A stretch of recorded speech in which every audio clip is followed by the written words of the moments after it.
Shalom jemaat GKI Kanan yang dikasih Tuhan. Bagaimana kabar saudara? Hari ini adalah hari ke-62 sejak Presiden Jokowi mengumumkan kasus pertama COVID virus Corona terjadi. Presiden menghimbau kita semua bekerja di rumah, belajar di rumah, beribadah di rumah. Hari ini juga adalah hari ke-23 sejak Gubernur Anies mengumumkan PSBB diberlakukan di Jakarta.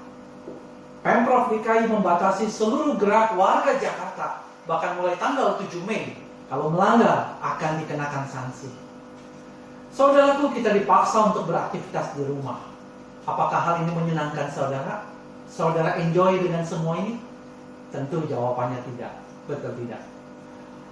Hari ini pesan gembala di akhir pekan mengambil sebuah tema hidup dalam PSBB. Semoga perenungan ini menjadi berkat rohani bagi saudara. Saudaraku, dalam beberapa hari ini saya merenungkan hidup kita yang sedang berada dalam pembatasan sosial berskala besar atau dikenal dengan PSBB. Ada dua hal yang saya dapatkan di dalam perenungan saya. Pertama, hidup dalam pembatasan ini akan menunjukkan apakah kita seorang yang dewasa atau seorang anak-anak. Bagaimanakah kita berespon terhadap hidup yang serba dibatasi ini? Akan menunjukkan tingkat kedewasaan kita.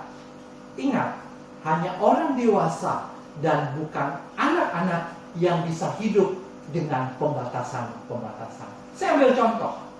Seorang anak kecil yang suka sekali makan es krim, dia meminta es krim kepada mamanya, tetapi mamanya berkata, "Jangan nak, engkau sedang batuk." Apakah anak tersebut bisa menerima dan menjawab kepada mamanya, "Oke ma, enggak apa, aku tidak makan es krim hari ini kan aku lagi batuk." Atau sebaliknya, ia akan menangis dan memaksa mamanya untuk memberikannya. Yang mana responnya? Tepat sekali. Pasti anak itu akan menangis dan memaksa mamanya untuk diberikan. Ia tidak peduli dengan batuknya. Yang penting, ia mendapatkan es krim yang disukainya. Itu anak-anak saudara. Saudaraku, bagaimanakah kita hidup dalam pembatasan akan menunjukkan apakah saudara seorang yang dewasa dalam hal sosial, emosional, dan spiritual. Dalam hal sosial di tengah-tengah hidup dalam pembatasan ini, apakah kita memperhatikan kepentingan orang lain atau hanya kepentingan kita sendiri? Apakah kita mau disiplin untuk tinggal di rumah, menjaga jarak, memakai masker, dan sebagainya? Agar tidak hanya diri kita terhindar, tetapi juga agar penyebaran virus ini bisa berhenti.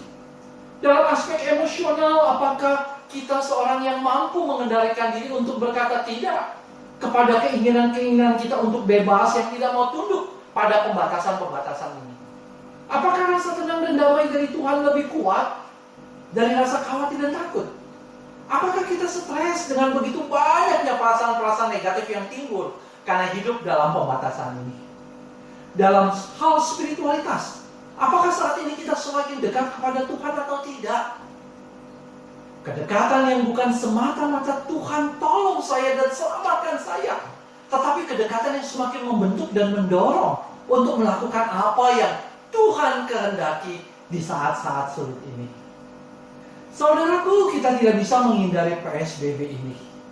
Kita harus melaluinya. Dan seringkali saya mengatakan, janganlah PSBB ini berlalu tanpa kita mendapatkan manfaatnya. Karena itu, jadikan hidup dalam PSBB ini sebagai sarana belajar menjadi dewasa dalam aspek sosial, emosional, dan spiritual. Hal yang kedua, saya merenungkan hidup dalam PSBB ini dengan berandai-andai. Jika Yesus hidup dalam PSBB ini, kira-kira apakah yang akan Yesus lakukan? Saudaraku, saya disadarkan bahwa sebenarnya Yesus juga hidup dalam PSBB, dalam tanda kutip, ketika ia datang ke dalam dunia menjadi manusia. Bukankah itu hidup dalam sebuah pembatasan? Jika surga yang mulia dan tidak terbatas, Yesus pindah ke dunia yang hina dan terbatas. Dari posisi Allah yang maha kuasa dan tidak terbatas, menjadi manusia yang terbatas. Bisa capek, lapar dan haus, dikecewakan dan dikhianati, disakiti dan sebagainya. Bukankah ini sebuah hidup yang penuh dengan pembatasan? Saya membaca Injil Markus untuk melihat kira-kira apakah yang akan dikerjakan oleh Yesus sekiranya Yesus dalam PSBB saat ini. Tentu banyak hal yang saya nggak bisa bagikan. Tetapi saudara, saya mendapatkan satu hal bahwa jika Yesus ada saat ini, Yesus tidak akan kehilangan fokus terhadap apa yang diinginkan Allah bagi dirinya untuk dikerjakan. Yesus tahu misi kedatangannya ke dalam dunia adalah memberitakan tentang pertobatan, kerajaan Allah, Injil keselamatan. Karena itu, ketika hari masih pagi-pagi benar, banyak orang sakit mencari Yesus untuk meminta disembuhkan. Tetapi menarik saudara, Yesus pergi meninggalkan mereka dengan berkata kepada para muridnya, marilah kita pergi ke kota lain untuk memberitakan Injil. Karena untuk itu aku telah datang. Tega ya Yesus ya. Tetapi saudara, Yesus mau mengatakan, Yesus tahu apa yang dikehendaki Allah Bapaknya untuk dirinya lakukan. Dan untuk hal tersebut, Yesus akan kejar dan lakukan. Yesus datang bukan untuk mengikuti keinginan orang banyak, melainkan keinginan Allah Bapaknya. Saudaraku, hal ini mengingatkan kita apa yang dikehendaki Allah bagi kita dalam kondisi hidup dalam PSBB ini. Ini harus kita pikirkan. Dan ini akan menjadi pergumulan pribadi saudara dan saya, yang masing-masing di antara kita bisa berbeda-beda. Tetapi buat saya minimal ada 3 hal ini yang harus saudara pikirkan dan lakukan dalam kondisi hidup dalam PSBB. Yang pertama, pandemik dan hidup dalam PSBB ini seharusnya mengarahkan perhatian kita kepada Allah. Kondisi saat ini seharusnya membuat kita memikirkan dengan serius bagaimana hubungan kita dengan Allah pencipta kita. Saat ini kita diperhadapkan dengan kematian yang bisa membuat kita pulang kepada Allah pencipta kita. Pertanyaannya, sudah siapkah kita? Yang kedua, pandemik dan hidup dalam PSBB ini seharusnya semakin membentuk keserupaan kita dengan Kristus. Saudara dan saya diciptakan untuk menjadi serupa dengan Kristus. Tetapi karena dosa, gambar Kristus menjadi kabur dalam hidup kita. Panggilan kita adalah mengembalikan kembali gambar tersebut dalam hidup kita. Inilah saatnya. Yang ketiga, pandemik dan hidup dalam PSBB ini seharusnya membuat kita bisa menyatakan karya dan kemuliaan Allah. Ingat saudara, hakikat kita adalah sebagai garam dan terang.